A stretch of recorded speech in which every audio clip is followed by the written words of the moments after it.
So I got this tested out yesterday and it was successful at recording. So I'm gonna keep my fingers crossed. But I've got my camera and it's correctly oriented and I got sound yesterday and we'll see how it works today. In order to do any sort of statistical analysis, we have to talk about the data we gather, how we collect it, and what it is. So we need a bunch of definitions and some terminology.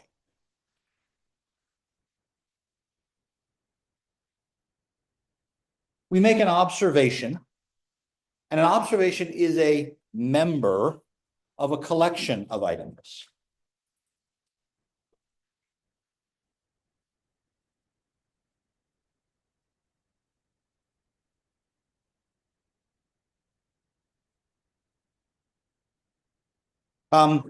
Within that observation, so that's a person and some information about them, or that's a record in a database. It's a folder full of stuff. Within that observation, we have variables.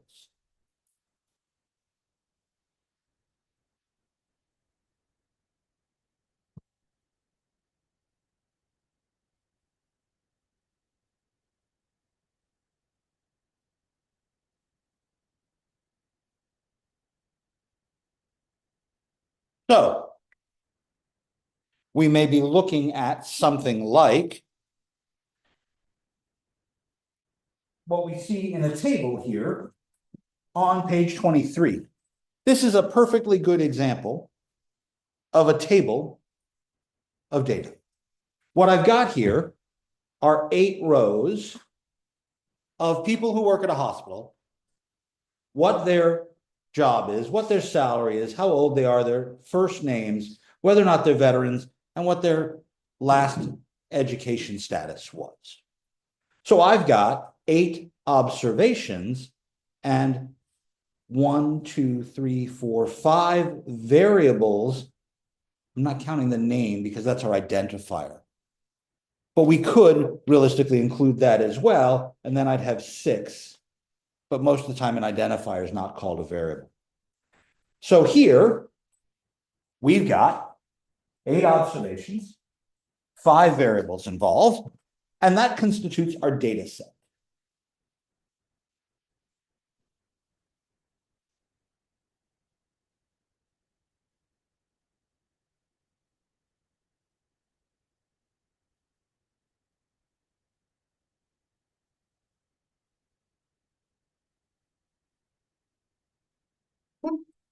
An interesting point, data itself, the word without the word set, data can be either singular or plural. We used to use the archaic Latin version datum for a single. Nobody does that anymore. But data set itself is a single object. Now, that list, because it had multiple variables per observation, is called multivariate data.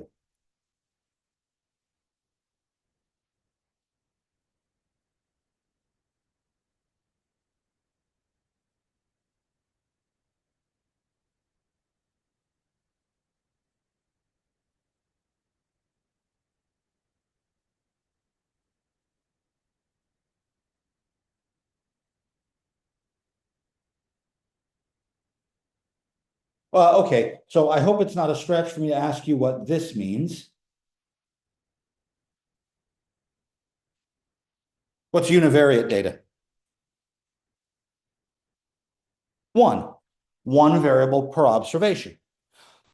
We will start almost always with univariate data. We'll get as far as bivariate data.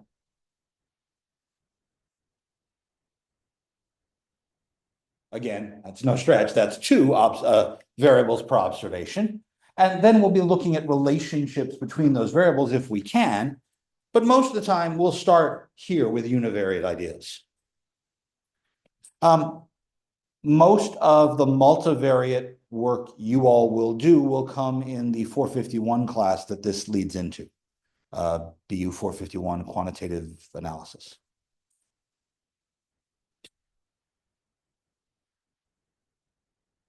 So now I've got data, but data comes in a bunch of different flavors and varieties. And what type of data we have determines the things we can do with it. So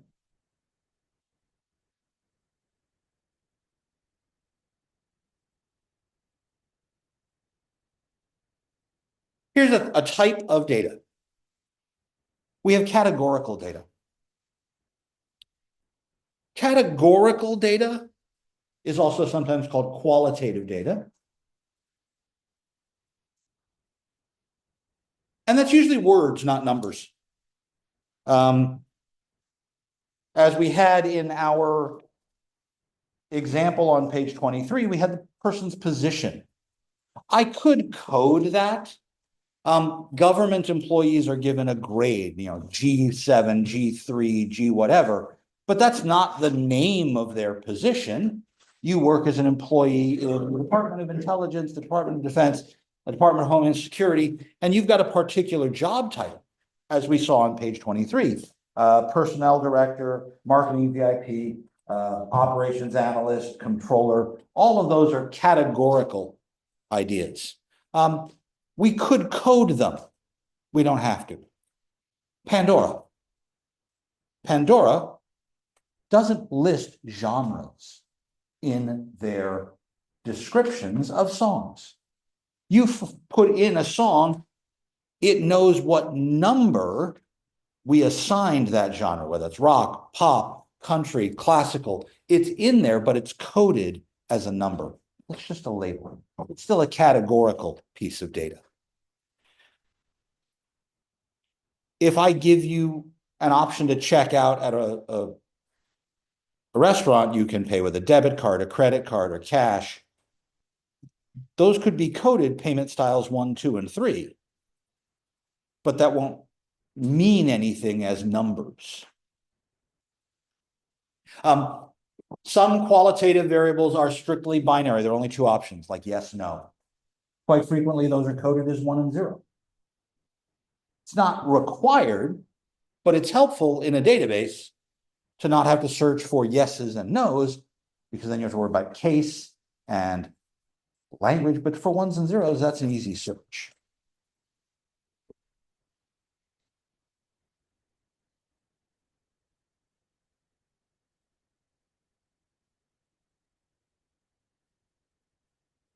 The other side of that is numbers. These are actually numerical values. So in our data list on page 23, we have age. I know how old you are. We have salary. I know how much money you're making for at least this set of data. But this comes in two subflavors.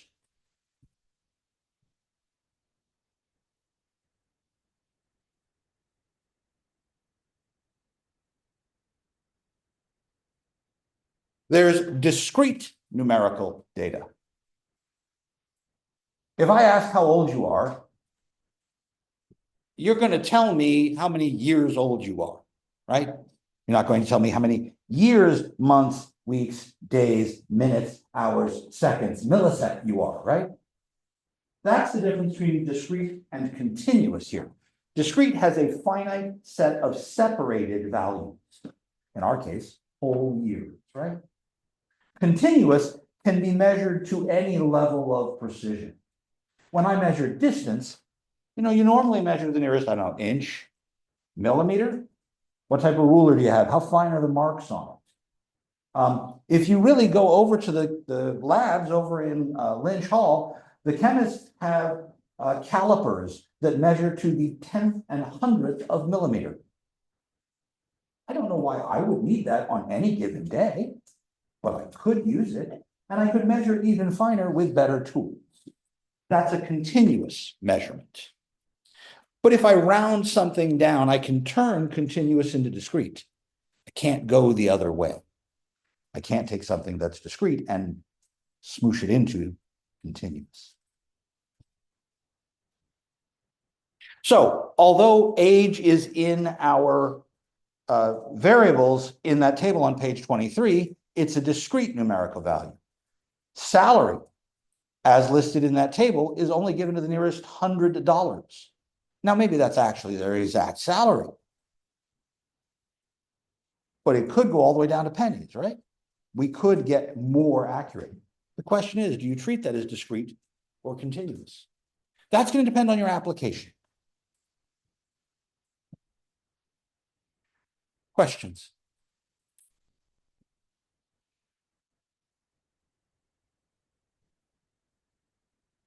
Okay. So if I ask you, what's your major? Categorical or numerical? Categorical. Because you answer in a word, right? There's no number associated to that. If I ask you how many credits you're taking this semester, continuous or discrete? Oh, can you take half a credit? It's interesting. We treat credits as discrete objects here. There are institutions that do have fractional credit loads. And if you look in the system, in our J1 system that they use over in the registrar's office, especially if you look at your advising worksheet or something, you're full-time if you're taking more than 12 credits, but less than 17.99. I'm sorry, 18.99. Because you can take 18 credits and still be full-time, but as soon as you take 19, we're going to charge you for the overload. But they couldn't put it in whole numbers because there were fractional credits in the system when we get stuff transferred from other schools. We treat it as discrete.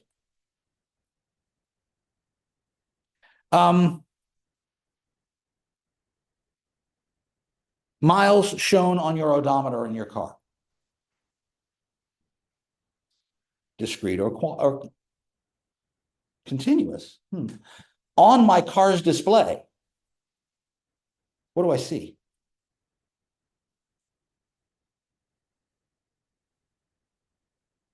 The odometer has miles and then tenths of miles, right? But that clicks over. If you've got an older analog wheel, you might actually see it turning and it might look more continuous, right? But if you've got a digital odometer, it just goes from 0.2 to 0.3 to 0.4 to 0.5, and it jumps. So that's discrete, but it's discrete in tenths of a mile. How does my car actually measure how much distance I've gone? The wire from the odometer is hooked to a gear on the axle and measures how many turns the axle has done, and it knows the conversion between axle turns and distance. Older speedometers had a physical cable. Modern speedometers are computer driven. Which means if you lift your car and put bigger tires on, your odometer is no longer accurate. Because it doesn't know that the wheel is going to move further each rotation. It thinks you have the normal wheels on it. Same thing happens if you lower your car and put thinner sidewalls on.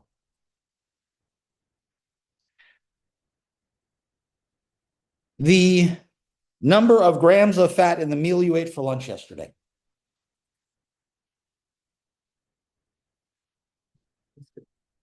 If I round everything to number of grams, right? That's a whole number, right? 10 grams, 11 grams, 37 grams. I don't know what you ate. I don't care. But that's a clear idea, right? Which we're going to find it very difficult to see a lot of continuous numerical data until we start looking at things like height, weight, things that we normally round to become discrete anyway are really continuous underneath there. In statistical terms, we can treat 99% of the numerical data we run into as discrete.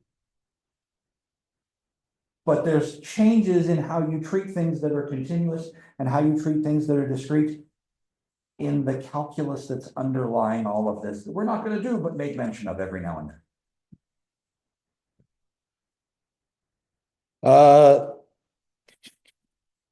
Okay. Questions? So far, so good.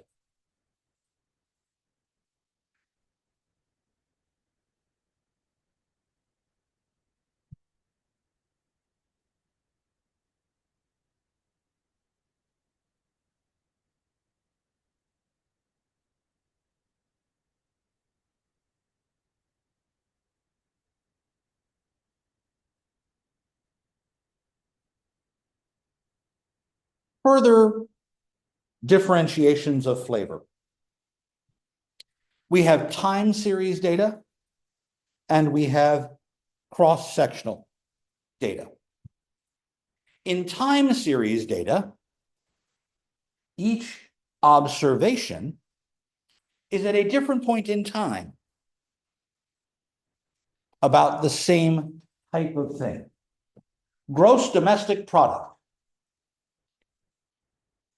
I get, if you listen to the news, the president, the Congress gets a report on how the country is doing, how much stuff did we make in America, the total amount of money used to produce stuff, the gross domestic product. But that's given every so often. Usually it's every month, sometimes it's weekly, depending on how frequently, but it's at least every year. And it's used as a track of the productivity of America. The consumer price index, the rate of inflation, is about the whole country every so often. If the time between observations is the same, then we call this periodic data. Unemployment claims, new unemployment claims. The data is released every Thursday. So it's a weekly number of people who applied for unemployment the week before for the first time. The Dow Jones Industrial Average on the stock exchange is reported every day. As a matter of fact, you can track it every second if you really want to. There's a live chart available at the New York Stock Exchange, but the opening value, the closing value is reported every day. That's time series data. Within an individual firm, microeconomic rather than macroeconomic style, we could talk about sales, market share, debt equity ratios, employee absenteeism. Every Friday, how many people take the day off to go somewhere else? And then I'm usually looking for trends or patterns because I'm looking at the same number over time. What's happening as time goes on? Determining how best to observe that pattern is something I'm not 100% clear on yet. There are lots of different ways to observe the pattern.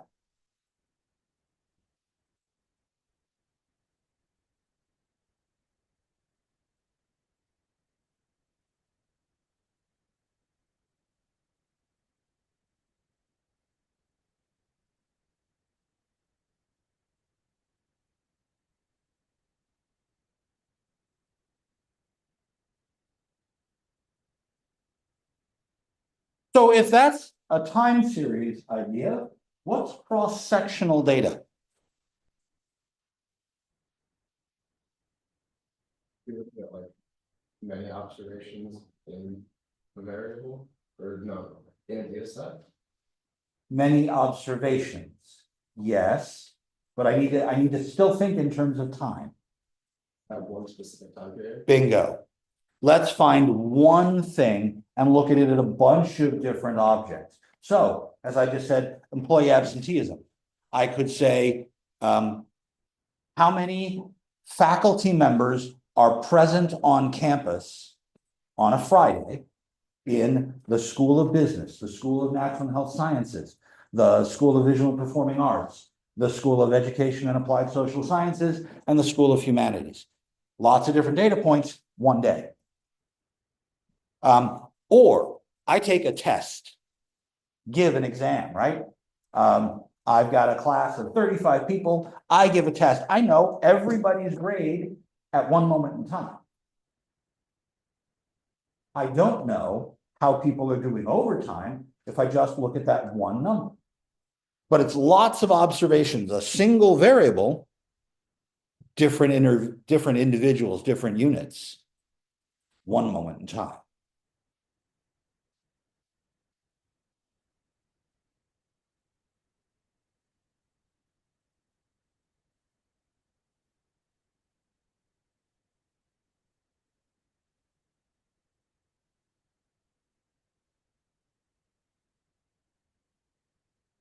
So the scores of the accounting students on the final exam last semester, that's cross-sectional data.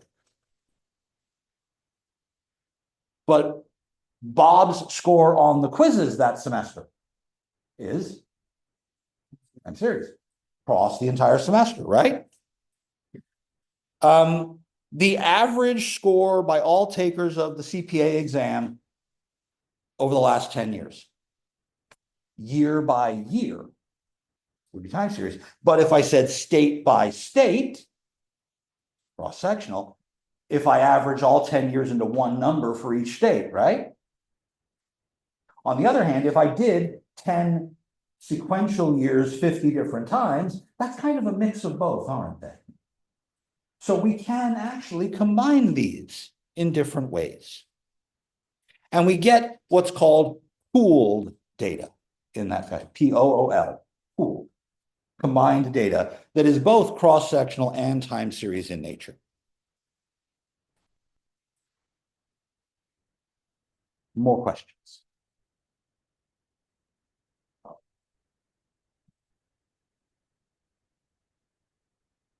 Okay, so I go out and I get a bunch of data. Depending on what kind of data I get, that tells me the type of things I can do with it. And so it now becomes, how did we measure the data we got? So whether that time series data is categorical, discrete numerical, or continuous numerical is one piece. Now that I have it, how did I measure it? So we can talk about measurement levels.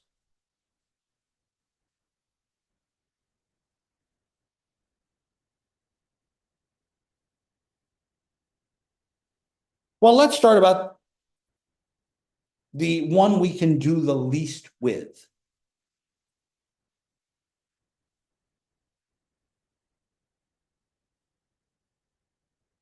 Nominal data. Nominal data is always categorical.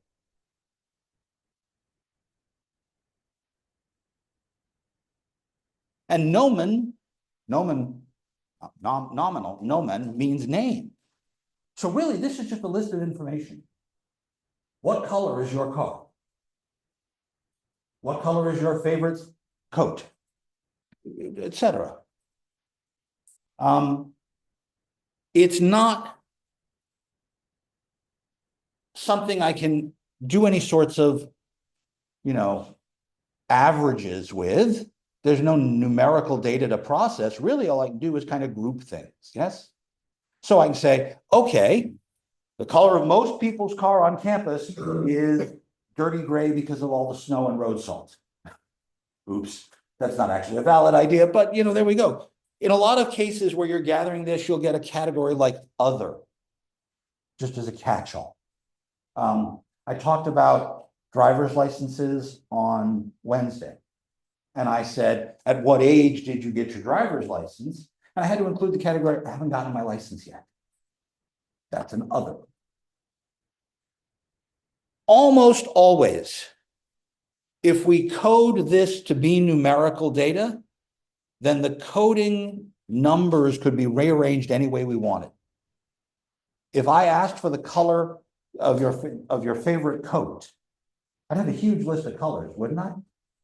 But then I could group them and say, how many people said red? How many people said orange or yellow or green or blue or purple or black or whatever, right? And then I could go through, I could put numbers on all of those. But does the order I put them in matter? Not really. I could switch the order around any way I wanted. I did red to purple in the order of the rainbow. Big deal. My father would always go black, brown, red, orange, yellow, blue, green,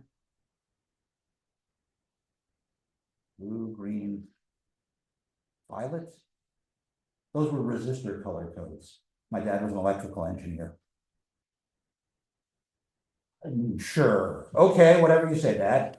There are little bands on the physical component of a resistor that tell you how much electricity it holds based on what color they are.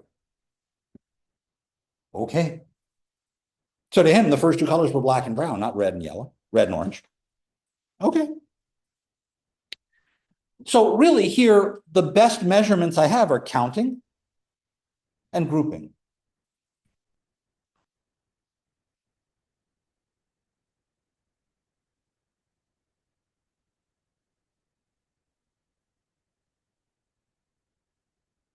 Okay.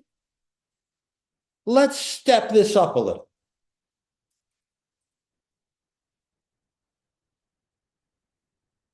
Ordinal data.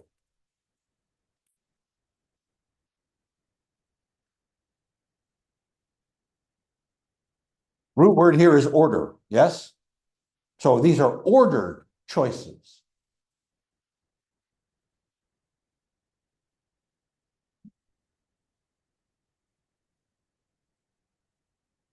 That's a really crappy H there, sorry. But what's interesting here is that the order isn't, necessarily, the order is clear, but the difference in the groups isn't all that clear. One of my favorite of these is, how often do you use Excel? And when I saw this question, it said never, rarely, sometimes, often, frequently, all the time. What's the difference between rarely and sometimes? Yeah, but you know how much?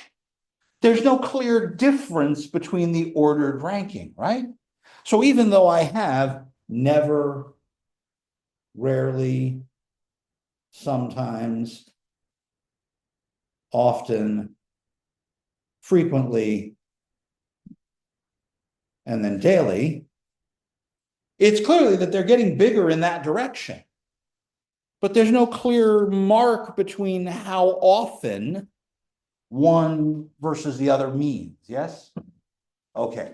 Without that clear difference between ranks, I can make this a ranked choice. I could 1, 2, 3, 4, 5, 6. I can even number them from 1 to 6, right? I could code this numerically. Likert scales on a ranking from 1 to 5 or 1 to 10. What's the difference between a 6 and a 10? A lot. What's the difference between a 6 and a 7? How you were feeling that day, yes? So without a clear definition of the gap, I'm limited in what I can do. Bond ratings, your credit score. Okay. I hate FICO scores. Your FICO score is a 610. Your FICO score is a 620. What's the difference? And if I know. Your FICO score is a 400. Okay, there's a difference there. Do I know what it means to have that big of a gap? I mean, somebody's got better credit than the other person. Do I know what the 200 points means? Nope. Bond ratings.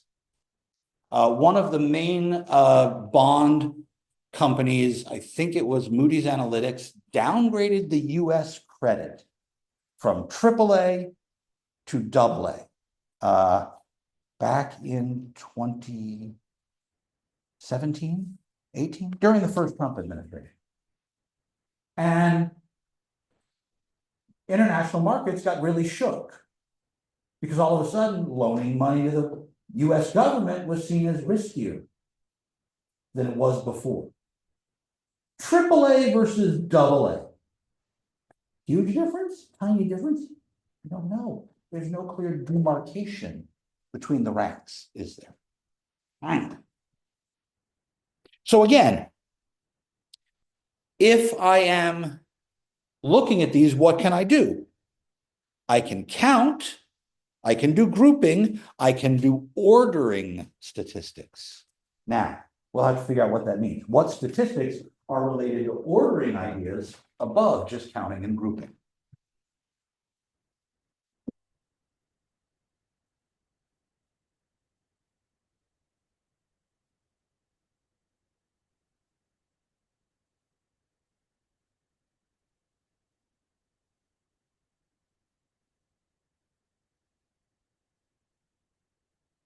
Okay. Level 3.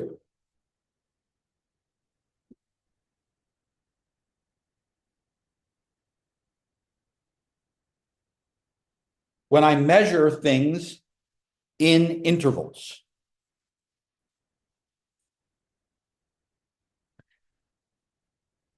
So maybe the FICO score should better be described this way, because I have 610 versus 620, I have 400 versus 600, but I don't know what those points mean.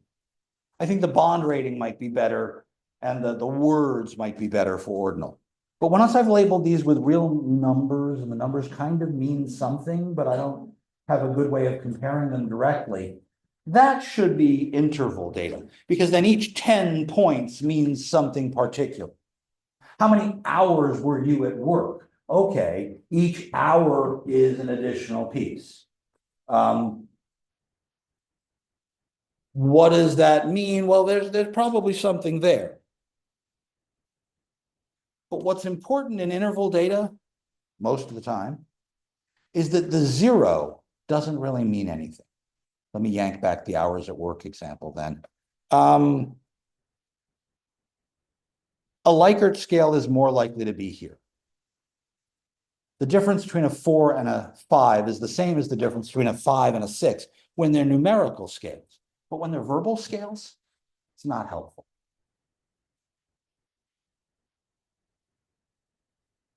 Again, I can code these, but the idea is whether or not 0 is meaningful.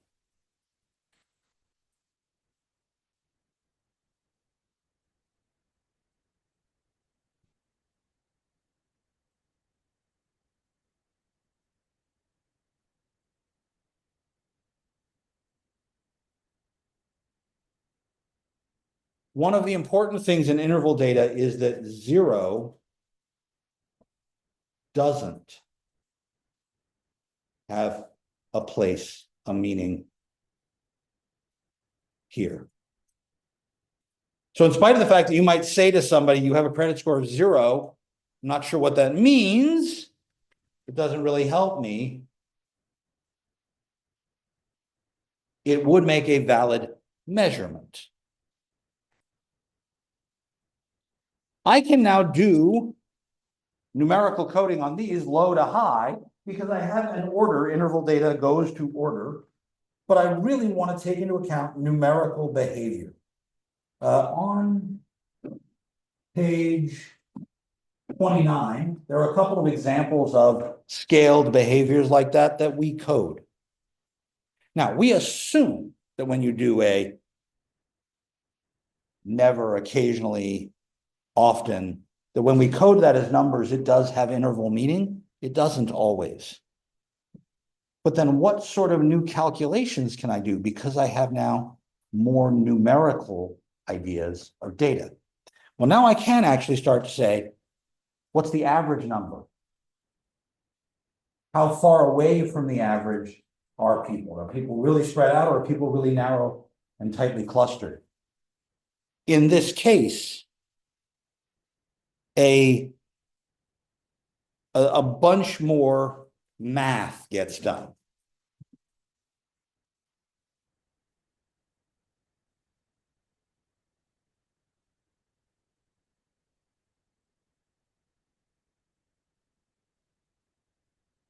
Mean, standard deviation, variance,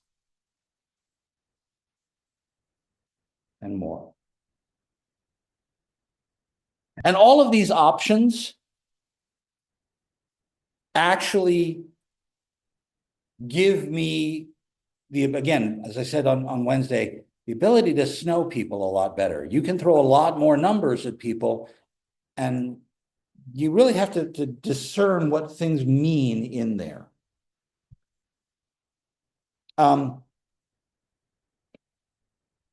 At the top of the level of measurements is something called ratio data or ratio measurements. This is interval data, but we add the idea that 0 has meaning.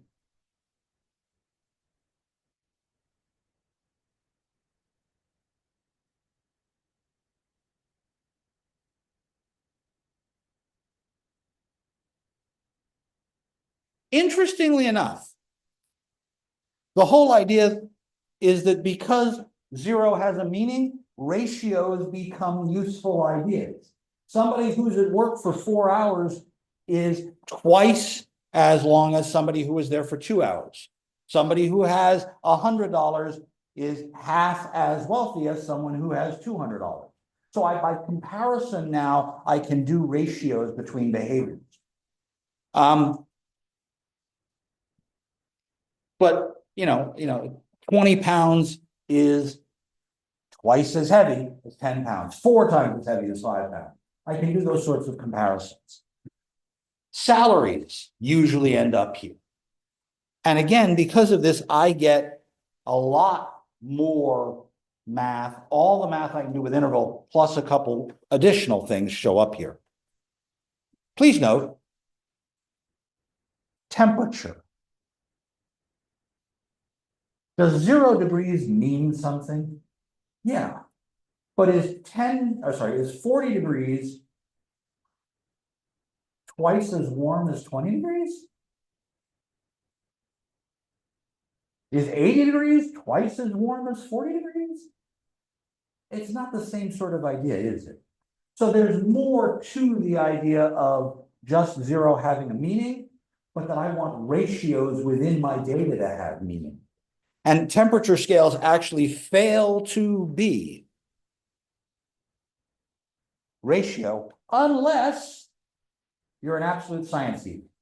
There is one temperature scale that is commonly used that is ratio, and that's Kelvin. Anybody know the Kelvin scale?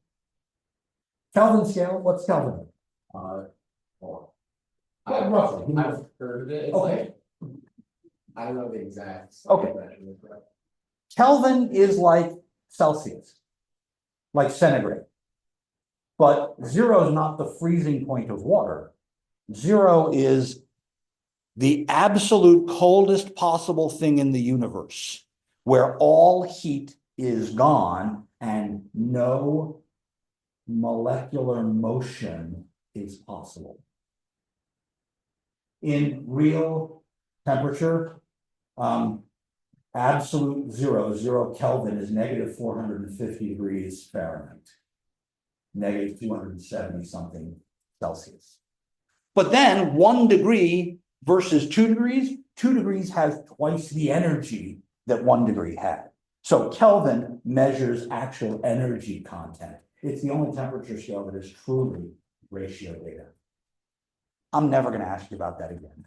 But I thought it was an interesting idea that the temperatures we think of actually are interval rather than ratio, even though 0 means something. Questions?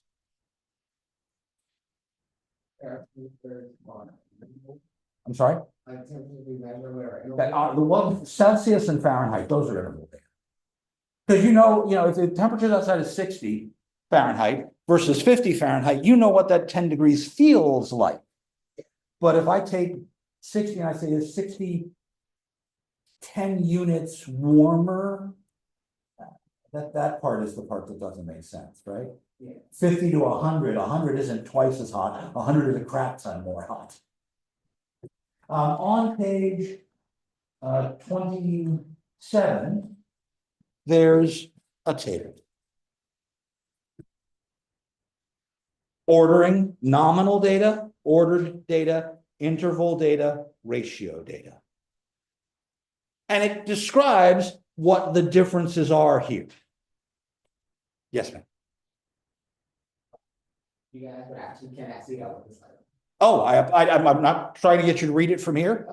I just wanted to show it to you so that you can look it up later. It's on page 27, but I wanted you to have this. I don't want you to read it off here. I'm going to try and figure out how to shut the front lights versus the back lights. I haven't gotten there yet because there's only one light switch in the room and I got to talk to the electricians.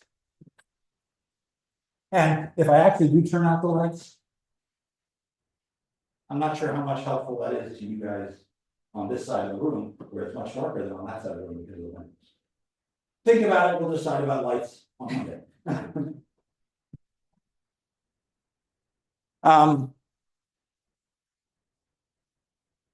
It is possible to work down. If you have ratio data, you could treat it like interval data. If you had interval data, you could treat it like nominal data, or you could treat it like ordinal data. But it's impossible to go the other way. If you have ordinal data, you can't do meaningful interval or ratio calculations in it. Because if you only have ordinal data, you have ordering, but there's no understanding what the gaps mean. So averaging that doesn't really help you very much.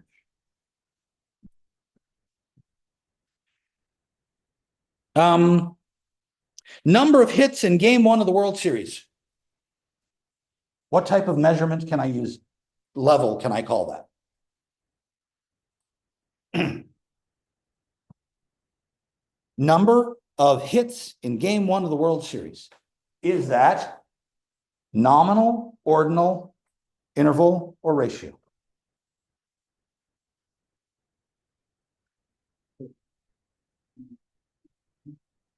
No, So it's just a name? Why would it be ratio? 0 has meaning, and 2 hits is twice as many as 1 hit, right? The ratio makes sense. So the number of hits in game 1 of the World Series is a ratio measurement.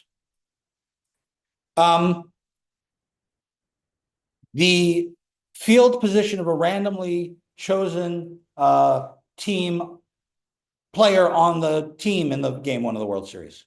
I pull a person out of the dugout and I say, what position do you play? Nominal, ordinal, interval, ratio. That one is nominal. It's just, I play left field. Okay, that's not any more or less than I play right field. It's just different. It's a label. The salary of that player.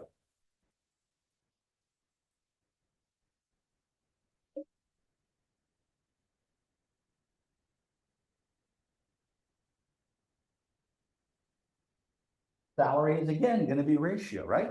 Because if somebody's getting paid 0, somebody's getting paid $1 million, they're making more than the person who's 4 times as much as the person making $250,000. I have no idea what baseball players get paid.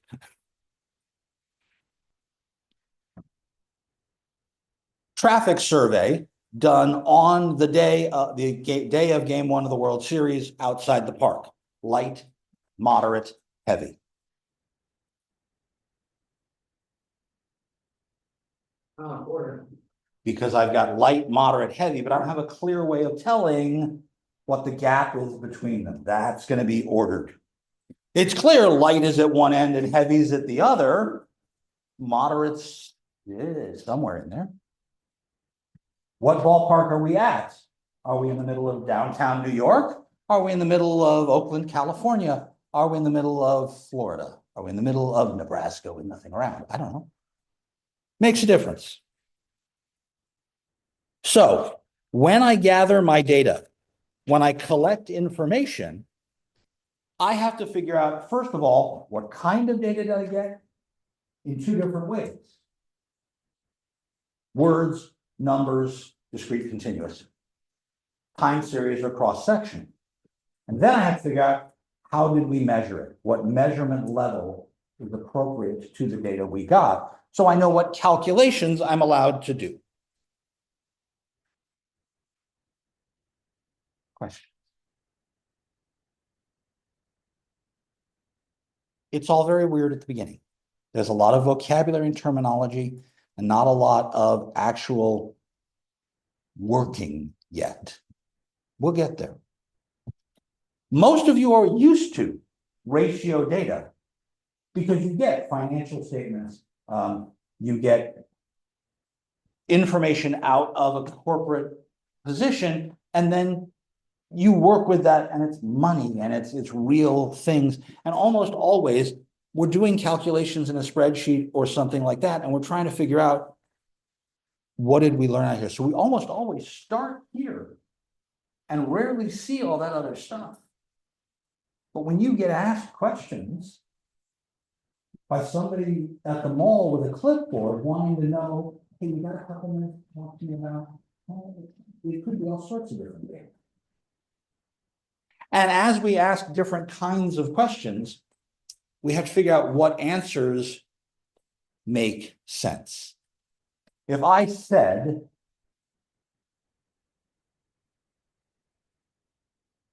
do you approve of the job of what the president is doing today? And I gave you strongly yes, moderate no, strongly no, 4 options. Well, that's ordinal, right? Because there isn't a clear level gap between those. I'm going to get a bunch of answers, and I'm asking, I'm going to code those 0, 1, 2, 3. I don't agree with the president at all. I do agree with the president a lot. I'm in between, right? So from 0 to 3, I can't then say the average answer was a 1.3, or the average answer was a 2.2. That doesn't make sense. Because I gave you ordinal data, and average starts at interval. It's not showing up in ordinal data. What I could say is, oh, 30% of people answered this, and 20% answered this, and 32% answered this, and 18% answered this, and now, so 40% of people say no, and 45% say, if I can break the categories up, but that's just grouping, right? It's not averages, it's not much more complicated math.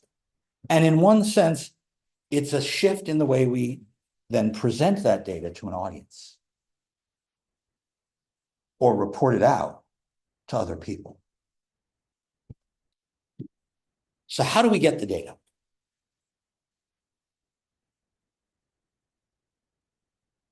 If I were going to ask you to find out people's opinion of the president on campus, I'm going to be limited, on campus, how would you do that? Okay, survey. So I'm going to stand there and ask people, here's a 1 to 4 or 0 to 3. What do you think of the president?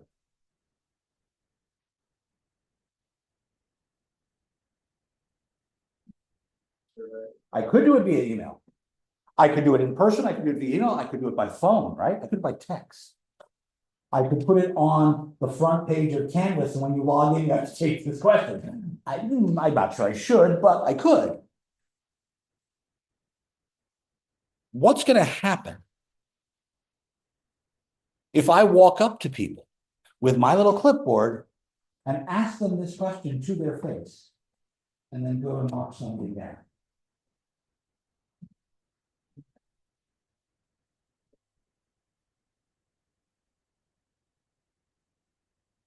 I might not get an accurate response from people, right? I mean, seriously, somebody might look at me, I don't want to talk to you about that. Okay. What am I wearing? Do I look like a young Republican? Do I look like a young Democrat? I don't look like a young anything anymore, but that's a separate issue. So if I walk up to you and I ask you this question, all of a sudden things change. And the way we gather our information doing that survey is important. That's what I'm going to talk about on Monday as we continue working through chapter 2. So thank you all very much. All of the papers that I wrote on will be scanned and uploaded in the bottom section on our Canvas page. It says class scanned. You'll have a PDF of each day. It'll be labeled with the date. In addition, this recording will be put, and a YouTube link will go into our web links section on Canvas. Now that this should have recorded, please. All right. Thank you all. I will see you all on Monday. Stop.